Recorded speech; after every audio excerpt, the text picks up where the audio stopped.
போனை பார்த்து அப்படியே தத்ரூபமா வரையலாம் ட்ரை பண்ண மாறி கொழுந்து வாசம். எங்க வாழ்க்கை அவர் கையில தான் இருக்கு. இப்ப வச்சு நம்புறீங்களா? சோலி முடிச்சு. இட்லி மல்லிகை பூ மாதிரி இருக்கணும்னு சொல்றத ரோஸ் மாதிரி இருக்கணும்னு யாரும் மாத்தி சொல்லிட்டாங்க போல.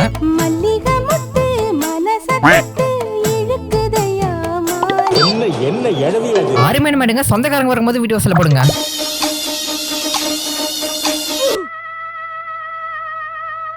நாளைக்கு எக்ஸ்பைரி டேட், இன்னைக்கே மேக்கப் செட் காலி பண்ணுவோம். அரச்ச சந்தனம் மணக்கும் குங்குமம் அழகு நெத்தியிலே. டேய் என்னடா மூஞ்சி இது? இதெல்லாம் வியாபாரம் ஆகாது சார். பேனோட இன்னைக்கு சொன்னீங்களே, தெளிவா சொன்னீங்களா? ஒரு நாளும் உன்னை மறவாத இனிதான வரம் வேண்டும். யாரா இவனுங்க? எங்கிந்திரா வந்துக்கறானுங்க? ஸ்கூலுக்கு போற வரையில ஒரு பெர்ஃபார்மன்ஸ் பண்ண விட மாட்டாங்களே. யார் ஹோதா ஹை தீவா. Wireless headset full video 6 mark காட்டுறதுல இருக்கு. மறக்காம கிளிக் பண்ணி பாருங்க.